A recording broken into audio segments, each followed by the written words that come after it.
পাড়ার ছোট দোকান থেকে শুরু করে বড় বড় বিপণী বিতান সবখানেই মিলেমিশে আছে আসল নকল প্রসাধনী সামগ্রী। নকল পণ্যে ক্রেতার আর্থিক ক্ষতির পাশাপাশি ত্বকেরও ক্ষতি হচ্ছে। নকল প্রসাধনীর বিরুদ্ধে কঠোর আইন এবং তৎপরতা না থাকায় সুযোগ নিচ্ছে নকল প্রসাধনী প্রস্তুতকারী ব্যক্তিরা।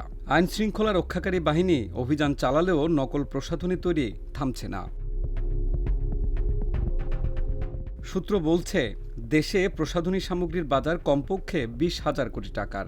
বাজারে থাকা প্রসাধন পণ্যের 40 থেকে 45% ভেজাল এবং মানহীন। এর মধ্যে চীন, পাকিস্তান সহ বিভিন্ন দেশ থেকে আসা মানহীন পণ্য আছে। আবার মোড়কে বিদেশি হলেও তৈরি হচ্ছে দেশেই। মোড়ক দেখে আসল নকল বোঝাও মুশকিল। নকল প্রসাধনী সবচেয়ে বেশি তৈরি হয় পুরান ঢাকার লালবাগ, চকবাজার, বেগমবাজার, মৌলভীবাজার, মোগলটুলি, ইসলামবাগ, ছোট কাটরা, বড় কাটরা ও বুড়িগঙ্গা নদীর ওপারে কেরানীগঞ্জে। সাভার, আশুলিয়া এমনকি উত্তরাঞ্চলেও নকল প্রসাধনী তৈরি হচ্ছে। নকল প্রসাধনীর বড় পাইকারি বাজার চকবাজার, বেগমবাজার এবং মৌলভীবাজার। এই 3 স্থান থেকেই মূলত রাজধানীসহ সারা দেশে নকল এবং ভেজাল প্রসাধনী ছড়িয়ে পড়ছে। শ্যাম্পু, লোশন, ত্বক ফর্সাকারী cream, toothpaste, gel, body spray, conditioner, cream, lipstick, nail polish, দাগ মেছতা দূর করার ক্রিম, স্নো, পারফিউম, পাউডার ও সানস্ক্রিন বেশি নকল হচ্ছে। বিদেশি পণ্যের প্রতি আকর্ষণ বেশি থাকায় নকল করার প্রবণতাও অনেক বেশি।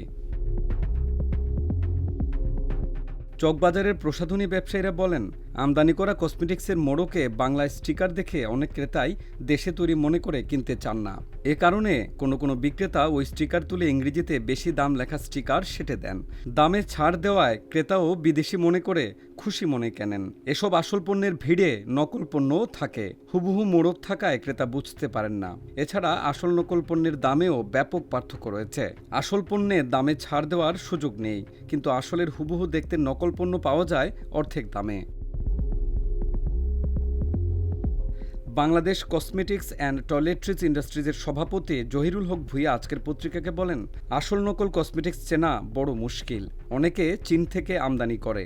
বিএসটিআই ও জেলা প্রশাসনের অভিযানের কারণে ভেজালের পরিমাণ এখন কমে আসছে। আসল চিনতে হলে মোড়কের বারকোড স্ক্যান করলে উৎপাদনকারীর নাম ও ঠিকানা পাওয়া যাবে।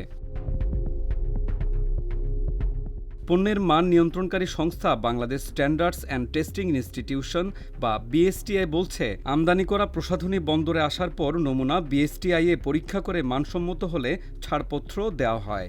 এসব প্রসাধনীর মোড়কের গায়ে আমদানিকারক প্রতিষ্ঠানের দাম, পূর্ণাঙ্গ ঠিকানা, সর্বোচ্চ খুচরা মূল্য এবং বিএসটিআই-এর মানচিহ্নসহ বাংলায় লেখা একটি স্টিকার থাকার বাধ্যবাধকতা রয়েছে। তবে ব্যবসায়ীরা জানিয়েছেন, আমদানির পাশাপাশি লাগেজ পার্টির মাধ্যমেও কিছু প্রসাধনী বিদেশ থেকে আসে। সেগুলোর গায়েও বিএসটিআই-এর নির্দেশিত তথ্য সংবলিত স্টিকার থাকে না। কখনো স্টিকারও নকল করে ভেজাল পণ্যের মোড়কে সেঁটে দেওয়া হয়।